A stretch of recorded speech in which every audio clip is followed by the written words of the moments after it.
Radhe Radhe everyone, bright সাহিত্য YouTube চ্যানেলে তোমাদের স্বাগত জানাই। শেষ ট্রেনের আগে পার্ট 3। তো চলো বেশি কথা না বলে গল্প শুরু করি।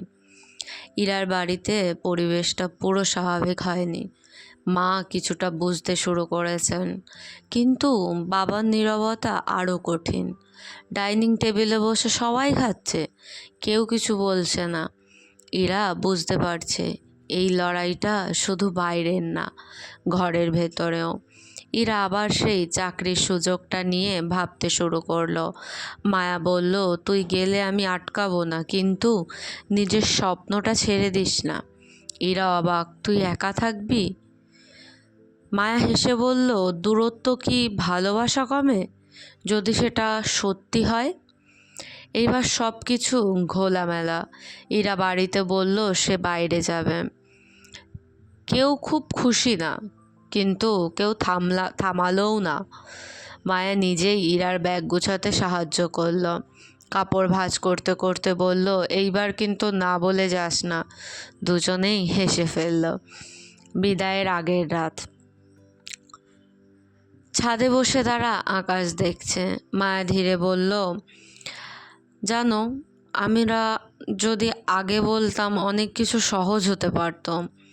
ইরা বলল, হয়তো, কিন্তু তখন এতটা সাহস ছিল না। এখন যতটা সাহস আছে আমাদের দুজনের। নীরবতা, কিন্তু তাতে কোনো অস্বস্তি নেই। আবার সেই স্টেশন, আবার সেই প্ল্যাটফর্ম। এবার পার্থক্য একটাই, কেউ চুপ নেই। মায়া বলল, যা, নিজের জন্য বাঁচ, আর তুই আমার জন্য অপেক্ষা করবি। মায়া একটু হেসে বলল, আমি থাকবো, কিন্তু তুই ফিরবি কি না সেটা তোর সিদ্ধান্ত। নতুন শহর, নতুন জীবন। ইরা ব্যস্ত হয়ে পড়ল।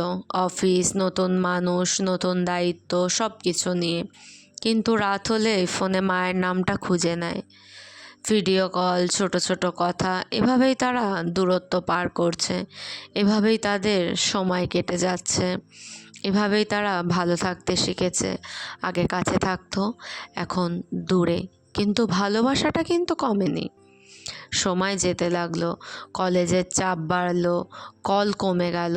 কখনো ভুল বোঝাবুঝি, তুই আজ কেন ফোন করিসনি? ছোট ছোট ঝগড়া, যেগুলো দূরত্বে বড় মনে হয়, তেমনটাই তাদের মনে হচ্ছিল। তো এরপর কি হবে, কি মনে হয় তোমাদের? কমেন্ট করে জানিও। ভালো লাগলে লাইক, কমেন্ট এবং শেয়ার করে দিও, এবং সাবস্ক্রাইবও করে দিও। নেক্সট পার্ট খুব জলদি আসবে। ততক্ষণের জন্য সবাই খুব ভালো থেকো, সুস্থ থেকো। রাধে রাধে।